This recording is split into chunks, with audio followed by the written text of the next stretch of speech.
Señoras y señores, buenas tardes. Como siempre, empezamos hablando de el final de la última charla, la 110. Estábamos en el momento en el que Pablo se libra de la conjuración contra él. ¿Y cómo es que se libra? Pues se libra a través de que, por lo visto, un sobrino suyo, el hijo de su hermana, como dice el texto, vino a saber que había una conjura contra él. Entonces se lo dice al tribuno y el tribuno toma medidas.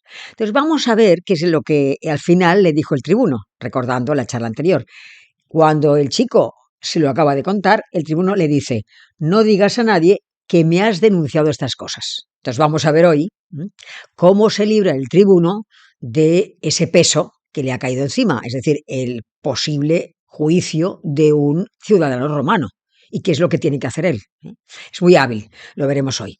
Pero antes vamos a rezar y les voy a recordar que, como siempre, que tengo un canal que se llama La Sagrada Escritura en Profundidad y además que tengo esta página web. Ustedes pueden ir a la página web que se llama también lo mismo, Sagrada Escritura, La Sagrada Escritura en Profundidad, y allí encuentran entrevistas y todos los vídeos y audios, sobre todo los audios y vídeos de las charlas anteriores, porque recuerden ustedes que estamos en el capítulo, ya siempre le digo, finales del 23 y hay 28 capítulos. Lo que han tenido que pasar todos los apóstoles hasta llegar hasta el capítulo 24, hasta el proceso de Pablo. Les pido a todas y a todos los que escuchen estas charlas que, aunque estén en los grupos, pues aparte de compartirlos, se suscriban, porque es la forma de esta forma yo tendré más gente que se suscribe y entonces podré llegar a más gente, porque si no, es que es lo que ocurre con YouTube por algoritmos, lo que digo siempre, ¿no? Y además evangelizar, o sea, evangelizar no solamente a las personas que les llega, sino a todas las personas que pueden conseguir ver vídeos religiosos, no solamente el mío, sino otros vídeos, ¿no? Confío en ustedes, pues.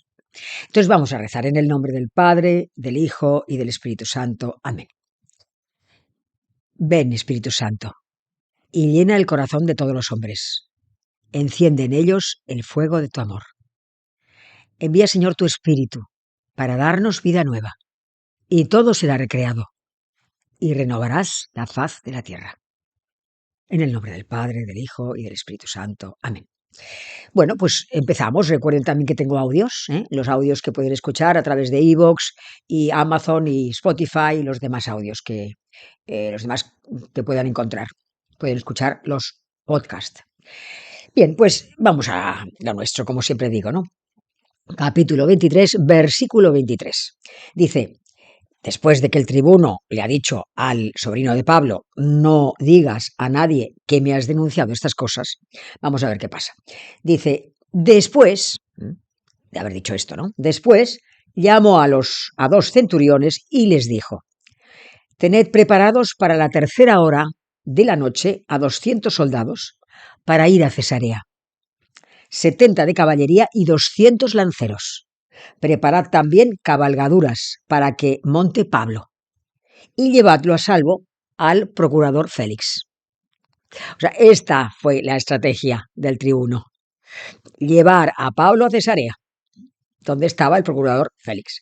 Ahora, puesto que vamos a hablar mucho de Cesarea en estos capítulos y vamos a hablar de Félix también, les voy a dar un poco el contexto histórico para que entiendan mejor en dónde nos movemos. Bueno, para empezar les explico un poquito de Cesarea, simplemente que sepan que está a unos 45 kilómetros de Tel Aviv, la Cesarea, las ruinas de Cesarea actuales. O sea que si alguien va a Israel y habita en Tel Aviv, que puede coger un autobús o un taxi e ir a ver esas ruinas, por lo menos para que vea pues dónde estaba el enclave de Cesarea marítima en esa época. Entonces, vamos a ver, entonces, que sepan que fue fundada por Herodes el Grande, el Herodes, el que siempre les digo, el Herodes de los Santos Inocentes, y que en realidad era la capital civil de Judea, y por lo tanto, siendo la capital civil, allí es donde estaba el procurador de Roma, el representante de Roma en Judea, allí vivía, y también vivía allí Herodes Agripa I, de la dinastía de los Herodes. La gente que había allí, ¿qué tipo de gente vivía en Cesarea? Pues casi todos helenistas y greco-sirios, digamos, que eran, por supuesto, pues eran paganos. Y había una comunidad, sí, había una comunidad judía, pero pequeña. Y siempre estaban, digamos, descontentos porque querían algún puesto en la administración, lógicamente, pero no se los daban. Bueno, piensen que tenía Cesarea en esa época moneda propia y que era una ciudad amurallada y que, bueno, ya les he dicho que Herodes el Grande la reconstruyó completamente. Entonces tenía una calle mayor, el teatro en el cual podían entrar 4.000 personas, anfiteatro, palacio de Herodes, acueducto. Pero sin duda, lo más importante de todo era el puerto. El puerto fue una obra de ingeniería enorme, llegó a ser más importante que el Pireo de Atenas, fíjense. Y además había 2 estatuas colosales a la entrada. Bien, entonces eso es un poco Cesarea. Ahora, ¿cómo era digamos, la política en ese momento? O sea, ¿qué pasaba en ese momento por allí? Pues la situación política era complicada, era francamente complicada, porque se iba agravando el asunto, ¿no? O sea, digamos que había desórdenes públicos. Miren, por ejemplo, les pongo un caso, el caso de un soldado que, digamos, que se comportó de forma soez frente a unos judíos que habían subido para la Pascua. Entonces eso no había derecho. Entonces eso generó un desorden público enorme que fue reprimido por los romanos, pero claro, aquello fue muy complicado de solucionar.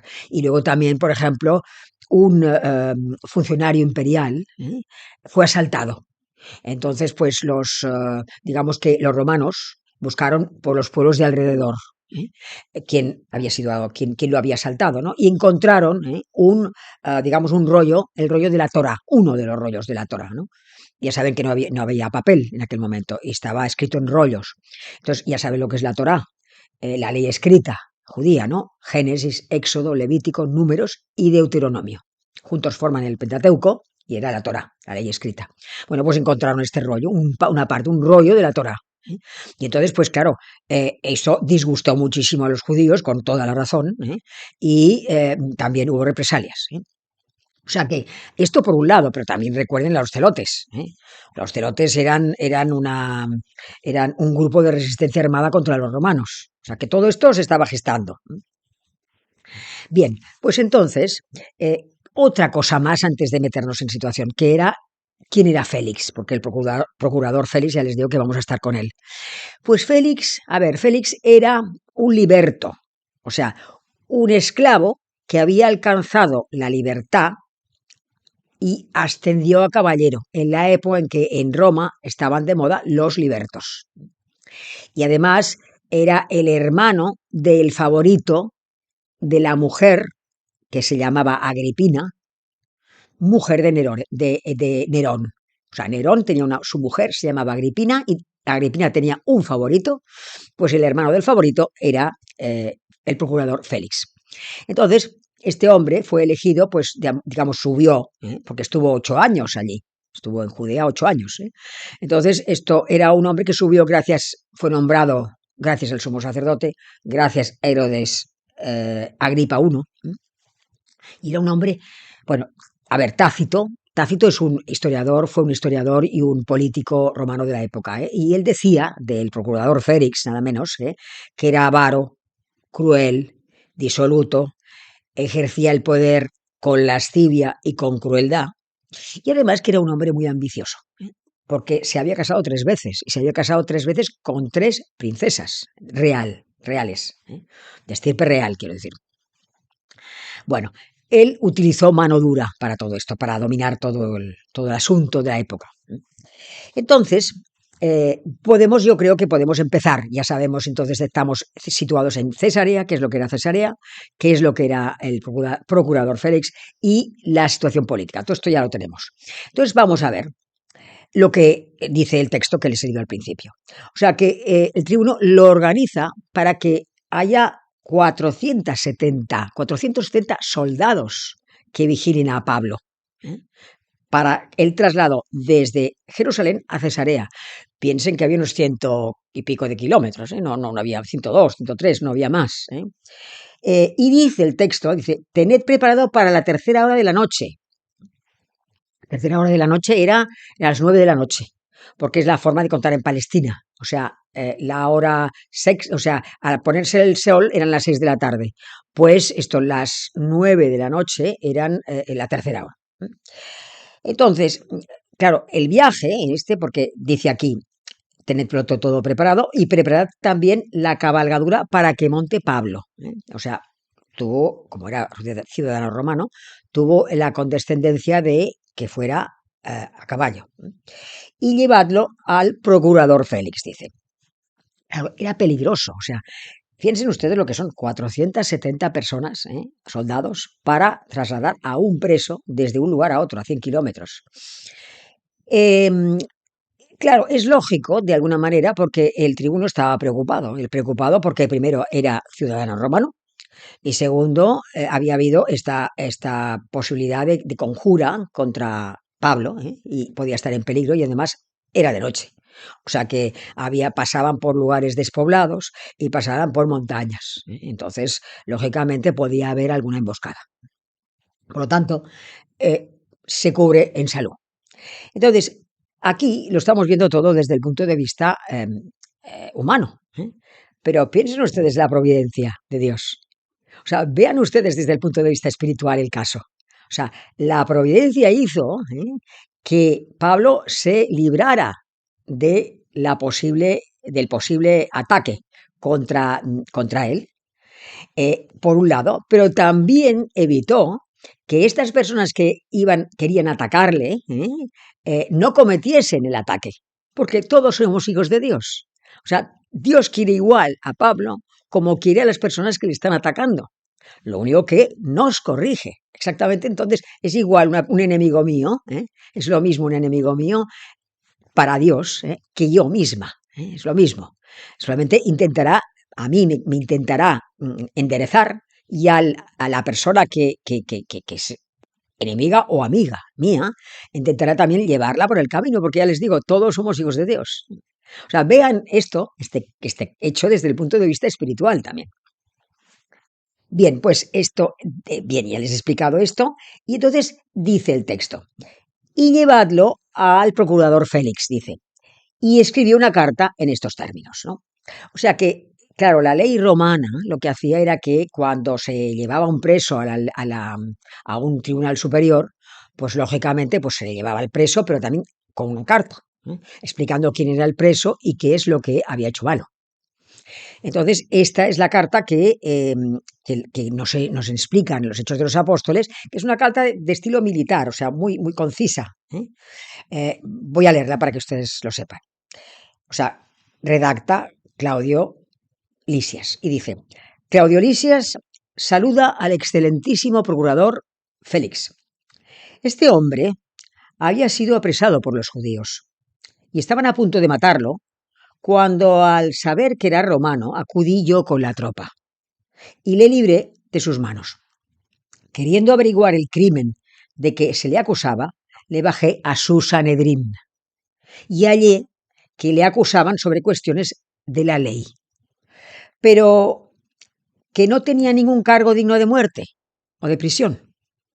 Pero habiéndome llegado el aviso de que se preparaba una conjuración contra este hombre, al punto te lo he mandado y he informado además a sus acusadores que formulen sus quejas contra él ante ti.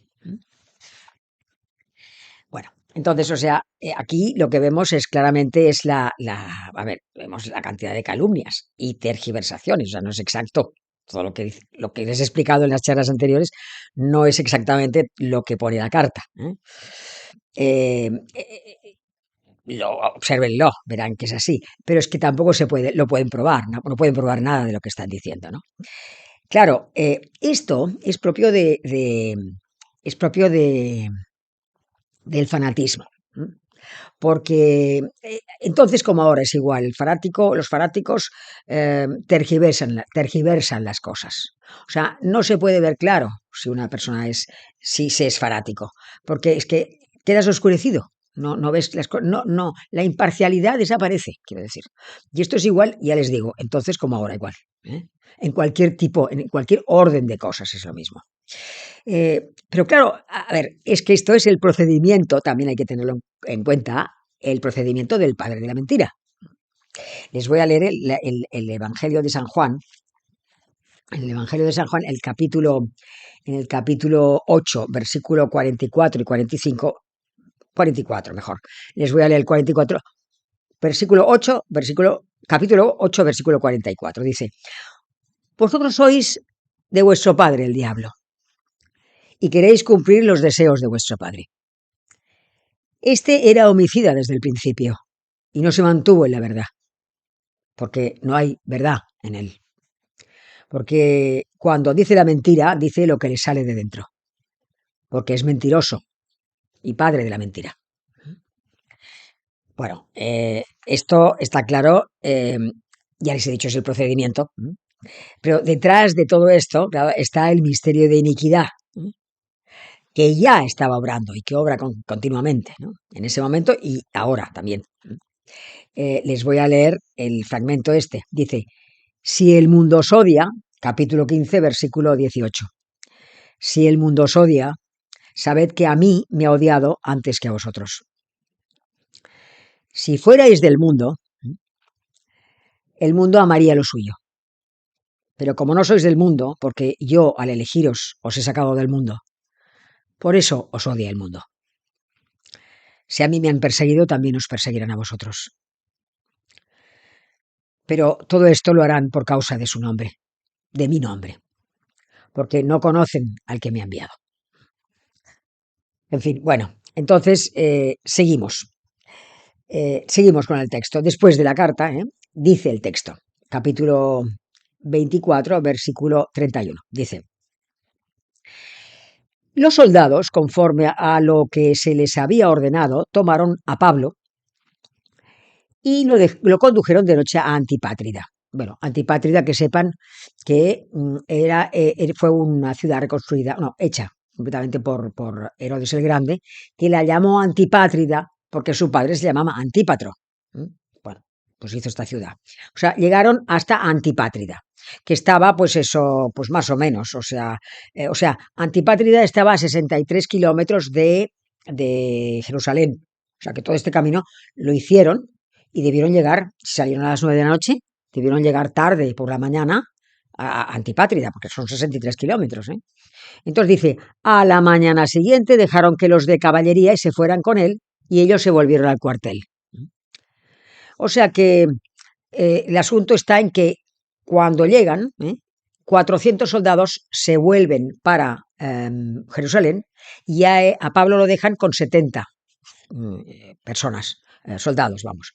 O sea que fueron estos 70, porque de Antipátrida a Cesarea habían 39 kilómetros más o menos, pues como era ya de día, no había tanto peligro para nada de que fuese atacado, pues lo dejaron con 70, pero es muchísimo, 70 personas, para vigilar a un preso. Entonces, bueno, dice el texto, al llegar aquellos a Cesarea, entregaron la carta al procurador y le presentaron también a Pablo. Habiéndola leído, preguntó de qué provincia era, y al saber que era de Cilicia, le dijo, te oiré cuando estén también presentes tus acusadores. Y mandó custodiarlo en el pretorio de Herodes. O sea que realmente lo que hizo Félix, lo que hizo Félix fue, digamos, cumplió la ley, porque él podía, claro, él podía juzgar a Pablo, pero también Pablo podía ser juzgado en lugar de nacimiento. Y por eso él dice, yo nací en Cilicia, y en ese momento Cilicia pertenecía a Siria. O sea, Félix podía haberlo juzgado o podía mandarlo a su ciudad de nacimiento. Pero no lo hizo, lo retuvo. Lo veremos por qué la próxima vez. La cosa está en que lo deja allí. Lo deja allí y sin juzgar. Bien, pues Pablo está preso ahora. Está en Cesarea preso. Se pasó mucho tiempo preso, por lo menos 2 años. y no por estar preso es menos apóstol de Jesucristo. Ahora será apóstol de Jesucristo, pero de otra forma. Testimoniará, dará testimonio de nuestro Señor de otra forma. Ya lo veremos.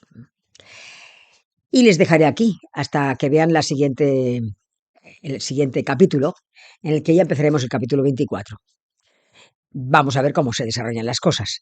Y mientras tanto sí que les hago las reflexiones de cada día, que serían en este caso si juzgo y critico a los demás. Y si acepto con humildad modos de hacer o modos de pensar que no son los míos. Y si creo que las cosas solamente se pueden resolver a mi manera y forma, que las cosas que otra gente me propone, que se resuelva de otra forma a la que yo pienso, no es válida. Si realmente creo que las cosas solamente se pueden resolver a mi manera. Pues les dejo. Hasta la semana que viene, si Dios quiere, y vamos a rezar a San Miguel Arcángel. En el nombre del Padre, del Hijo y del Espíritu Santo. Amén. Arcángel San Miguel, defiéndenos en la batalla. Sé nuestro amparo contra la perversidad y asechanzas del demonio. Reprímalo Dios, pedimos suplicantes. Y tú, príncipe de la celestial milicia, lanza al infierno con el divino poder a Satanás y a todos los malignos espíritus que andan dispersos por el mundo para la perdición de las almas. Amén. En el nombre del Padre, del Hijo y del Espíritu Santo. Hasta la semana que viene.